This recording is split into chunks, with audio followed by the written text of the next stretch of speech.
Bueno, quizás una manera de empezar a contar tu historia sea que nos digas cómo te llamás y por qué. Me llamo Ignacio Montoya Carlotto, Ignacio por adopción y elección, ¿no es cierto? Y Montoya Carlotto por parte de Montoya por parte de padre y Carlotto por parte de madre. Así lo tengo que explicar. A ver, explicar un poquito más. Llamarte Ignacio, cuando decís, es un planteo que casi nadie se hace. Yo elegí mi nombre, Claro. porque la mayoría tiene un nombre elegido por otro. Bueno, yo también en alguna medida lo tengo. Cualquier nombre hubiera sido elegido por otro. Pero bueno, como he sabido, yo en 2014 me entero de que mis padres biológicos no eran los que yo pensaba. Y bueno, y me entero de una historia y me encuentro con una historia realmente muy intensa y muy compleja. Y en esa historia quienes me habían buscado bajo el nombre de Guido, porque mi mamá Laura había dicho en uno de los últimos mensajes que iba a tener un varón y que si era varón que lo llamen Guido como mi abuelo. Luego del encuentro se dieron toda una serie de cuestiones en las cuales quienes me han buscado naturalmente me llamaban por el nombre, ¿no? Con el que me habían buscado, y yo bueno me percibía y me sentía y me siento Ignacio. Entonces bueno, en un momento tras una serie de cuestiones que fueron largas y ciertamente complejas, entendí como en una epifanía que bueno, yo me llamaba Ignacio y que ese era mi nombre porque lo había construido hasta ahí. Y bueno, y a los 36 años decidí conservarlo, ¿no? Que es algo raro, pero bueno, pude tomar esa decisión, también es un valor eso. O sea que hasta los 36 fuiste Ignacio Urban, Exacto. criado acá en Olavarría, donde estamos, Exacto, ¿no? muy cerquita de acá. Y a partir del descubrimiento de que eras hijo de desaparecidos, preservaste Ignacio, pero tomaste el apellido de tus padres biológicos. Exactamente, sí. Hice eso que era algo que de todas maneras iba a pasar, ¿no es cierto? Porque bueno, cuando se hiciera el cambio de partida de nacimiento, eso iba a ser así. Pero de todas maneras yo antes lo había decidido como si, bueno, me parecía, lo sentía así. ¿Qué se juega en ese nombre? ¿Cuál de los dos? En los dos, en la disyuntiva, en el dilema. Y se juega quizás mi concepto de lo que yo entiendo que es la construcción de identidad, ¿no es cierto? Y se juega una decisión mía también, como una postura en cuanto a un montón de cuestiones. Primero hay una cuestión casi de costumbre, ¿no? Que, bueno, te llamás Ignacio y bueno, soy Ignacio, ¿qué va a ser? Y que te gritan por la calle y te das vuelta con ese nombre y no con el otro.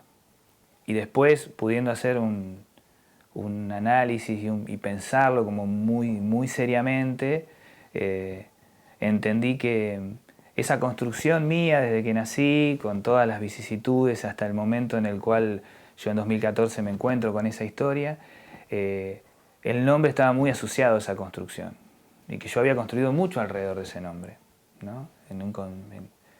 No como si fuera una marca, pero sí como si fuera algo que yo me autopercibía así, Ignacio, ¿no? Y me resultaba muy extraño cambiarlo. No así el apellido, no me resultaba extraño cambiar el apellido, como que era algo que podía pasar, cuando lo veía escrito, por ejemplo. Pero me resultaba muy complejo. En un momento, en el medio de todas esas dudas y en el medio de toda esa situación tan particular que implicó por esos días para mí, yo dije, bueno, quiero conformar a todos, y digo, bueno, me pongo Ignacio Guido. Pero después me di cuenta que en realidad el Guido iba a comerse ese Ignacio. Y además el Guido tiene un contenido simbólico muy fuerte que yo no estaba y no estoy como muy dispuesto sentía que no lo iba a poder superar, ¿no? No tiene nada que ver con el nombre, ni es una cuestión que tiene que ver con negar, digamos, el hecho de que mi mamá quería que yo me llame así, para nada. Yo soy plenamente consciente de eso, sino tiene que ver con una cuestión mía y por eso fue una decisión tan difícil, Sí, fue una decisión muy compleja, porque además es una decisión en la cual extrañamente se vio involucrada muchísima gente, cercana y no tanto. Ahora, claro que no sos cualquier nieto, sino que sos justo el nieto, obviamente, de Estela de Carlotto. Y en la tradición de abuelas, ¿no? Los chicos que van encontrando, descubriendo quiénes habían sido sus padres biológicos, la idea de la recuperación de la identidad, un poco hasta Ignacio, aparecía asociada también al cambio de nombre, ¿no? Sí, algunos no, no todos los casos. Nosotros por ahí conocemos algunos casos que son un poco más públicos, pero hay otros en los cuales hay una cierta cuestión heterogénea en eso, por suerte también. Pero ¿lograste que Estela dejara de llamarte Guido? En el sí, sentido de sí. aceptar tu decisión. Sí.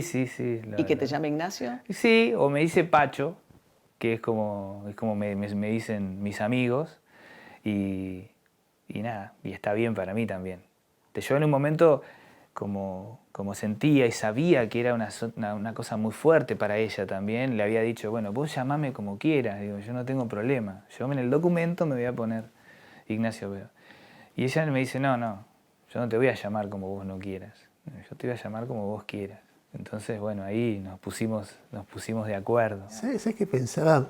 Hace un ratito yo te comentaba que veía esa pared que está ahí, donde aparece Estela de Carlotto, aparece también tu abuela paterna. Hortensia Latenchi. Claro. Y aparecen también tus padres de crianza o de adopción, no sé cómo vos los llamás. Sí. Y en esa pared es como una síntesis de historias, como pasa entre tu nombre y tus apellidos, Claro. en un país donde muchas veces es una historia o la otra. O es la historia desde tu nacimiento, desde tu adopción, o como cada cual lo llame, que es la única, o es la historia desde que vos conociste tu origen, que es la única, y es una u otra. Y vos juntás las tres. Y porque yo las viví, entonces no me puedo desdecir de una historia anterior, porque eso sería un acto feo de mi parte, y además poco sabio. Entender que la vida empezó en 2014 es una tontería. Pero después hay que hacer como todo un equilibrio, ¿no? Entre esa vida que se vivió con lo que sabía y con lo que no sabía hasta 2014 y lo que vino después, ¿no? Con todas estas cuestiones, con todo este subidón de emociones, ¿no? Tan grande y tan compleja. Lo que pasa es que, bueno, yo transito la historia, entonces no puedo, esa historia no me la puedo sacar de encima, ni aunque quisiera, está ahí. Y lo que pasa es que muchos de nosotros que de cierta edad nos acordamos perfectamente el día que encontraron al nieto de Estela, que es como nos llegaba por ahí a todos la historia, ¿no? Esa abuela que llevaba décadas buscando nietos ajenos y decía, yo no me quiero morir sin encontrar al mío. Y fue una emoción colectiva, fue como, creo que todos nos acordamos. Un gol así, como un gol. Claro, que haber sido para vos una cosa abrumadora. No, para mí yo lo viví desde otro ángulo completamente diferente. Yo tengo un recuerdo que es intransferible, pero que es muy lindo, de la emoción que le provocaba a una persona que me encontraba en la calle el hecho de verme, porque se encontraba con esa historia, como evidentemente con un triunfo de algo, con una historia que en pueblos como el nuestro, que están tan acostumbrados a que las historias terminen mal o no terminen, bueno, en alguna medida tenía como una suerte de final feliz, ¿no? De esa abuela que había buscado a su nieto tanto tiempo, lo había encontrado y que eso se había podido materializar en una serie de encuentros y una relación que empezaba a transitar, a dar sus primeros pasos. Y esa situación de ser el portador de una alegría solamente con la cara, es una cosa que cuando la recuerdo me parece muy, muy extraña, entrar a un lugar y la gente empezar a emocionarse. Pero sí. me imagino que también una responsabilidad, porque tenías que ser el nieto de Estela. Sí, es una gran responsabilidad que es muy difícil a veces de llevar, por las expectativas que había supuestamente alrededor de la figura de ese nieto y porque esas expectativas nunca... yo no siento que nunca voy a estar a la altura de eso, que se espera, porque en realidad uno es una persona que está en constante trabajo y que hay una vocación a equivocarse, hasta en la profesión que elegí, que es una profesión que vive más de los errores que de los aciertos. Entonces es lógico que yo también sea un tipo como muy abocado a los errores, y transito como con con mucho miedo a veces algunos pasos, sobre todo pasos públicos, ponele como este, de estar acá diciendo esto. Porque tengo miedo de sé que la palabra mía de pronto tiene una reverberancia que antes no tenía. Entonces, es como tratar desesperadamente de ser claro para no a nadie, pero además para no a nadie, para no hacer sentir mal a alguien que esté pasando por algún tipo de situación. En algún momento, en esos primeros momentos de 2014, yo dije algunas cosas y automáticamente me di cuenta que eso era una equivocación. Yo dije en un momento, bueno, yo tuve la sensación, hablaba de sensaciones que había tenido, como de que había algo en mi vida que no estaba muy bien. Y en ese momento de un perfil público muy alto mío, había gente que me llamaba y me decía, o me mandaba un mensaje y me decía, yo tengo la sensación de que no soy hijo de mis padres. Le digo, pero ¿tenés la partida de nacimiento? Sí. ¿Sos parecido? Soy igual a mi padre. Entonces, digo, no, es una sensación que estás leyendo mal, pero en realidad ahí me di cuenta que yo tenía que medir las palabras y que había que ser más claro, porque no podía ser que yo me tomara esa libertad poética de decir algo así elípticamente y que generara eso en otra persona. Y esa responsabilidad me persigue un poco a veces. Porque tuviste momentos que la pasaste mal. Y hay momentos, sí, hubo momentos realmente muy difíciles, sí. ¿Y eso por qué? ¿Por qué pasó? ¿Por qué va a pasar? Porque es un sacudón enorme. Claro, por un sacudón muy grande. En el fondo hay muchas cosas contradictorias en esta historia, ¿no? Ya enterarte que a los 36 años que tus padres, que vos pensaste que eran tus padres, no son tus padres de esa forma, sino que son pasan a ser tus padres del corazón y hay otros padres que no conoces y con los que tenés la necesidad de hacer algún tipo de relación afectiva, ¿no? Y no podés, porque ya murieron hace mucho, jóvenes además. Relacionarse con las familias, la cuestión pública, todo lo que se puso en esta historia, que a veces sin querer y a veces a propósito apareció, como todo eso.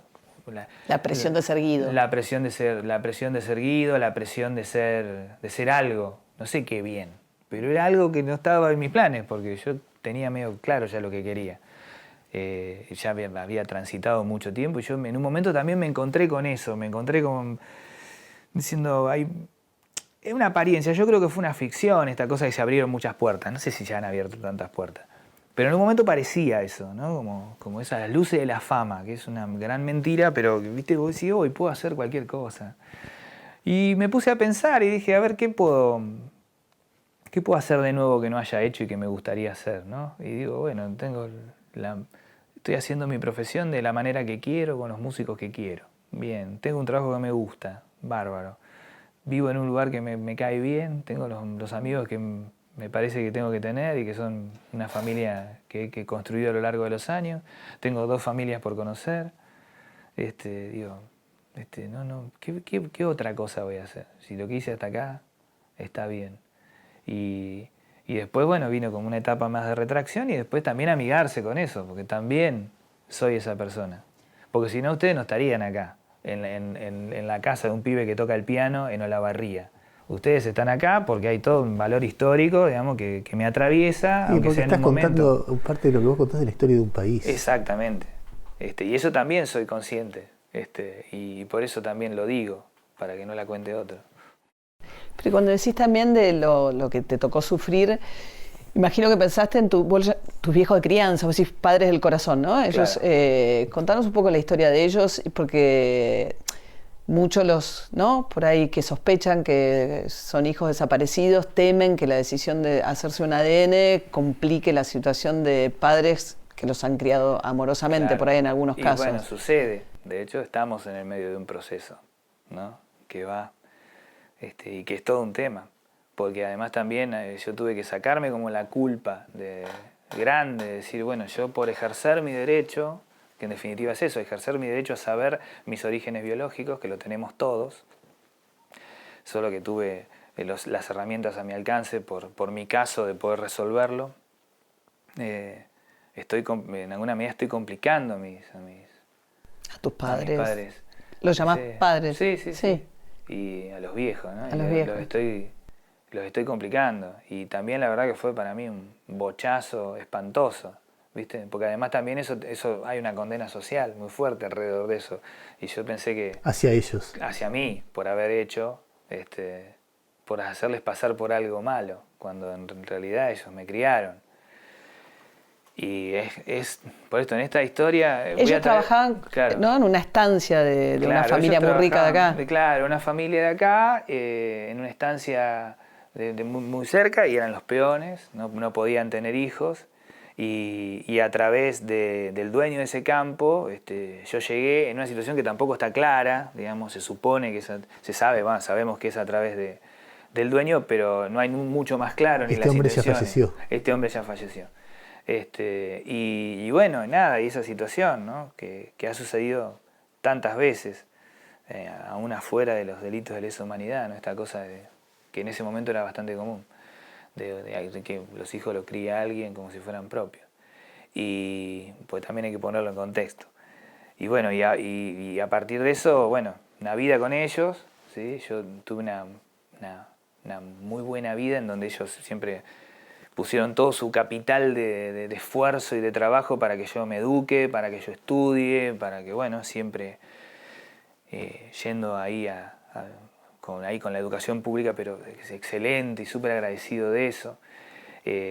Tomando decisiones, y yo inclusive, que para ellos eran incomprensibles, como de golpe yo quisiera tocar música, y bueno, ellos no entendiendo muy bien, y apoyándome en la locura de irme a vivir a Buenos Aires, con lo caro que era, y buscándose otro trabajo, y bueno, y yo en un momento todo eso lo puse en la balanza, y digo, ahora el loco, viste, viene a saber quiénes son su familia biológica, y los mete en un problema. Entonces, bueno, también eso fue. Yo también me asumí como su defensor ahora. Y cuando alguien dice apropiadores, ¿te molesta? Y es qué sé yo, son conceptos. No sé. Para mí es otra cosa, pero bueno, ya no me meto más ahí.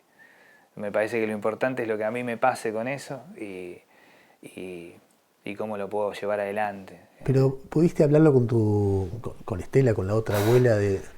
Se ha podido, es un tema delicado también. Y, a ver, todos nos podemos imaginar lo doloroso que ha sido todo eso, ¿no?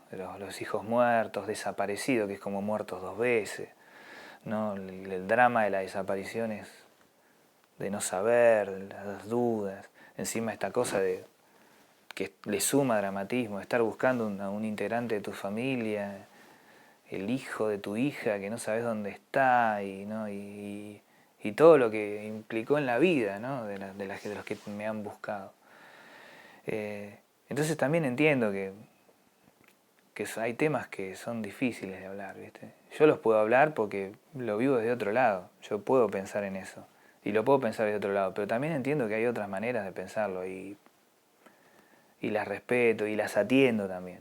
Yo atiendo que haya esas cosas, porque si no, voy a terminar cayendo en la misma de todos. Todos tienen que pensar como yo, porque yo lo viví y yo lo entendí. No, yo entiendo esta parte que me toca y trato de tener la empatía de, bueno, es una historia muy dolorosa. Es una historia muy dolorosa que además se enfrenta en alguna medida a dos maestras, dos directoras de escuela, como fueron Hortensia y Estela, de clase media, con dos peones rurales. Entonces, eso también me parece que marca la crueldad de lo que hemos vivido y lo que me ha atravesado a mí, pero digamos la crueldad que hemos vivido como sociedad, que nos hace pasar por eso, digamos. Es decir, que de golpe tipos que podrían ser amigos, ¿entendés?, que podrían convivir, se están por ahí un poco enfrentados por los dolores que no se pueden superar también, son muy difíciles.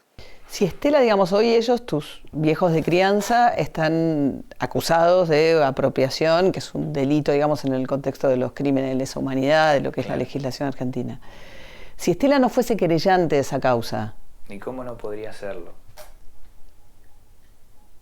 Pero el móvil de esa causa, digamos, de ahí viene el origen de la causa. Es una causa que ella la lleva adelante como presidenta de una institución, además. Por eso es re complicado, porque no... ¿Por qué se va a bajar de esa causa? No podría, no tendría por qué. Porque, bueno, también la justicia tiene que actuar.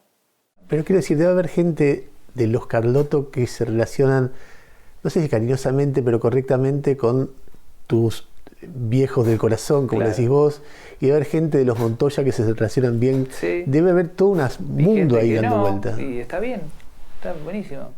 Si nadie quisiera relacionarse entre sí, también estaría bien, ¿no? Porque el nexo soy yo, en definitiva. ¿Pero a vos te gustaría juntarlos o no? Digo, haces cumpleaños, da la sensación de y, sí, que, y ha pasado, digamos, que hemos estado todos juntos, pero también tengo que entender yo que Y cuando están todos juntos, ¿se corta el aire con una baja o no?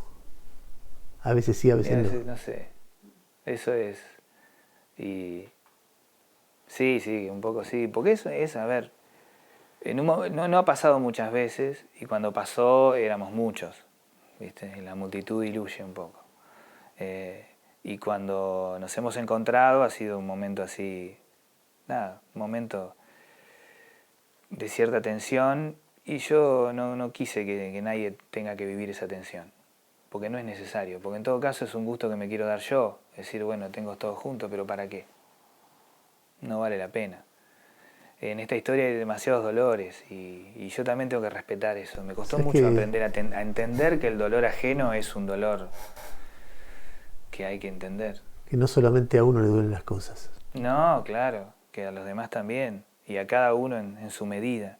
Yo puedo de pronto eh, pararme como con cierta equilibrio y decir, bueno, mirá, mejor estemos así, este, eh, y está bien, me parece que lo otro no es que está bien, lo otro no está mal, digamos, no está mal tener tanto dolor que no quieras ver a alguien, qué sé yo, no sé, y está bien, no le veo, no veo que le baje el precio a la gente eso. Porque, a ver, esto es algo tan grande que nos excede a nosotros. Me excede por mucho a mí, lo excede por mucho a Estela, la excede. Es algo que está por muy encima de nosotros. Es una tragedia que nos pasó por arriba. Y en ese sentido no hay un final feliz. Hay un final que tampoco es un final, es un punto de convergencia para aprender, para empezar a hacer otras cosas. Y bueno, y de acá vemos cómo salimos, cómo podemos, con lo que tenemos a mano y tratando ya demasiado pasó y bueno, y entendiendo también que hay cosas que no se pueden evitar, ¿viste? No se puede evitar el camino de la justicia, tiene que seguir, bueno, y seguirá y veremos qué pasa. Trataremos de explicar nuestro punto de vista. ¿Y te dio curiosidad la historia de vida de tus padres biológicos y esa historia de vida de dos combatientes de la década del 70? ¿Qué te despertó? Cuando todo esto pasó, como que me llegaron así, se me vino, pues me pusieron todas las fotos sobre la mesa y me quisieron explicar. Yo en ese momento me abataté un poco, porque era demasiado junto. Y después tuve que aprender en esto que mencionaba hace un rato, a tener una suerte de relación afectiva con dos personas fallecidas hace muchísimo. Dos personas que también tienen un contenido simbólico muy grande dentro y fuera de la familia, ¿no? Y que ese contenido simbólico también me aleja, ¿no? Me pone como en otra distancia. Uno no puede sentirse hijo de un símbolo que está en una remera, ¿no? Vos querés un papá y una mamá, no Claro, dos héroes. no dos héroes. Y también esa construcción de héroes es una construcción, no sabemos. Porque la realidad es que no sabemos, hay muchas cosas que no las sabemos. Yo no sé qué pasó con ellos en los últimos años de su vida, que fueron los primeros momentos míos, aún adentro de la panza de mi mamá. Entonces esa construcción tuvo que ir por otro lado, para que sea efectiva. ¿No es cierto? Está bien, las fotos hermosas, los testimonios, los libros escritos, todo bien, todo bárbaro. Pero yo empecé a poder armar una idea de papá y una idea de mamá a partir de cosas tangenciales, que no estaban armadas para la ocasión. Entonces de golpe, no sé, yo viajaba al sur y Mirta, una prima de mi papá, me decía, en ese tractor jugaba tu papá. Como algo cotidiano, como si el recuerdo estuviera todavía ahí sentado. Y eso a mí me ayudaba a armar un papá, una persona jugando ahí. Pero era mi persona, ¿no? Con Laura fue más difícil todavía, tanto porque es la madre y la relación con la madre a veces es un poco más compleja, y también porque ella estaba como más expuesta en esa cuestión simbólica. Y y poder desarmar esa Laura simbólica y traerla a una Laura mamá, fue un trabajo que tengo que agradecer a la terapia en realidad. Y de mucho trabajo, pues yo necesité acercarme a ella desde un lugar que me resultó muy complejo porque no tenía muchos datos en los que yo creyera que fueran datos que no estuvieran tamizados por la subjetividad del por que el me símbolo. contaba, ¿no? Con el recuerdo agigantado, con toda esa cosa. Entonces, establecí como en un momento en el cual no me estaba llevando del todo bien con Estela, ¿no? Que esas cosas que pasan, por suerte ya pasó y ahora estamos muy bien. En ese momento en el que no me estaba llevando muy bien con ella, digo, bueno, es un momento también para pensar quizás en mi relación con Laura. Entonces, quizás mi relación con Laura es un poco el reflejo de esa relación que yo hoy tengo con Estela. Y así empecé todo un trabajo de muchísima, digamos, labor terapéutica también. Y traté de pensar a ver qué estaba haciendo Laura en los diferentes momentos de quiebre de mi vida. Y empecé a encontrar un paralelo, digamos, realmente espeluznante, ¿no? En cuanto a lo que significaban para mí las cosas de ruptura y lo que ella era, digamos, las cosas con las cuales ella, los momentos en los que ella había establecido como alguna ruptura o algún punto importante en su vida. ¿A qué edad te tuvo? A los 20 y pico, no me acuerdo ahora bien. Y la mataron a los Y 20. la mataron así al toque nomás. Dice que la tuvieron un poco más cautiva. Y hasta esa fecha hice como un paralelo así en mi cabeza, ¿no? Que lo anoté, que hice como todo un trabajo. Y me di cuenta que muchas de las, que había como una suerte de vida paralela, ¿no? Que ella a cierta edad se fue muy joven de su casa. Bueno, a esa edad yo también más o menos me fui. Por otras razones. Porque vivía en el campo y no tenía colectivo para ir a estudiar, pero la cuestión es que yo a los 14, 15, 16 ya estaba viviendo solo. Por esa época ella también estaba fuera de su familia. Y así, todo un paralelo. Entonces me di cuenta que había muchas cosas que no tenía que buscarlas afuera con ella, sino que estaban en mí. Que yo, en un momento dije, yo soy ella. Y ahí me pude la pude empezar a querer un poco más.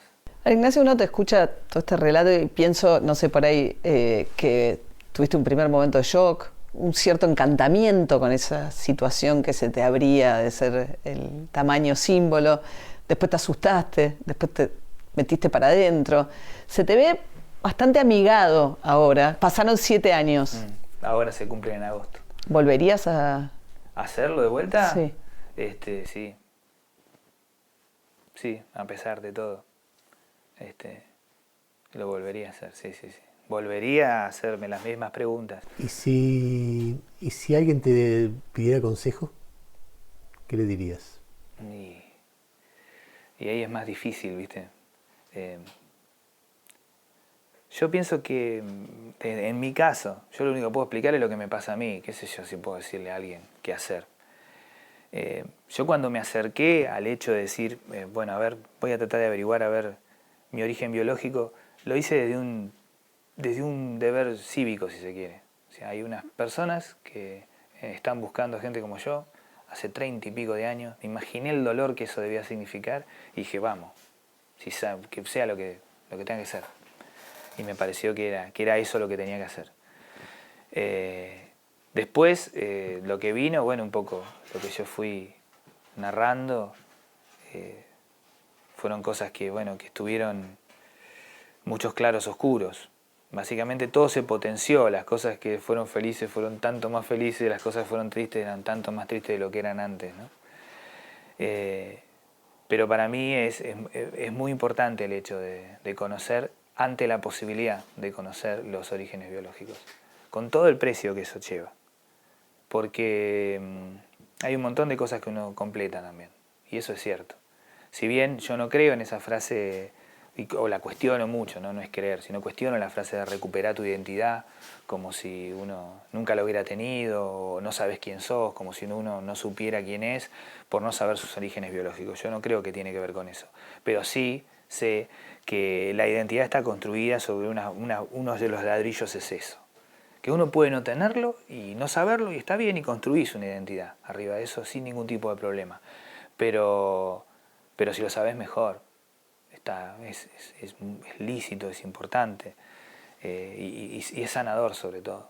Porque todo el tránsito que hemos hecho familiarmente, ya no lo digo desde mí, porque esto no soy yo solo ni de cerca, es un tránsito de de mucho cerrar, ¿viste? De mucho cerrar heridas, de decir, bueno, está bien, a pesar de todo, estamos acá, juntos, riéndonos con los chicos ahora que empiezan a aparecer, que viste que nuestros hijos nacen y crecen y empiezan a ser cada vez más grandes y empiezan a preguntar.